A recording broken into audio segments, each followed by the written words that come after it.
Zippy, the magnetic marvel! In a bright, sunlit room, Emily sat at her little science table, her eyes sparkling with curiosity. Suddenly, a tiny, mischievous magnet named Zippy jumped out of her science kit, spinning around like a twirling dancer. "Hello, Emily. Ready to explore the magical world of magnetism and electricity?" Zippy buzzed excitedly. Emily giggled, watching Zippy zoom toward a row of objects on the table. Zippy zipped up to a shiny paperclip and shouted, "Come here, little friend." The paperclip stuck to Zippy happily.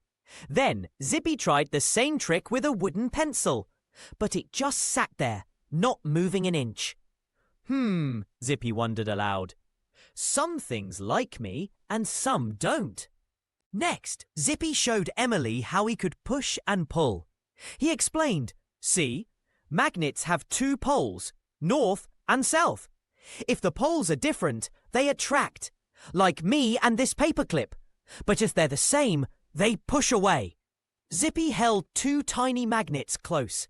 They snapped together one way, then wobbled apart the other. Emily clapped, amazed by the invisible force.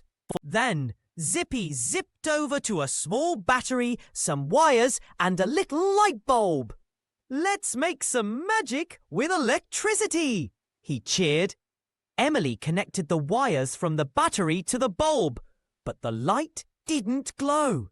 Zippy wiggled his poles happily and said, "Electricity needs a complete path, called a circuit, to flow." Emily adjusted the wires until, suddenly, the bulb shone bright, like a tiny sun. Zippy and Emily laughed, realizing that magnets and electricity are everywhere, helping make the lights glow and even helping computers and toys work. "Science is like magic, but it's real," Emily said, hugging her new tiny magnetic friend, Zippy. Before saying goodbye, Zippy asked Emily, "What do you think would happen if we tried to light up the bulb without the battery?" Emily smiled, ready to explore more next time. "And what would happen if we used a plastic wire instead of metal to connect the circuit?" Zippy added, winking with his magnetic charm. Thanks for listening. You can create your own version of this story at Tadatoon.com. Now, here's a little activity you can try together.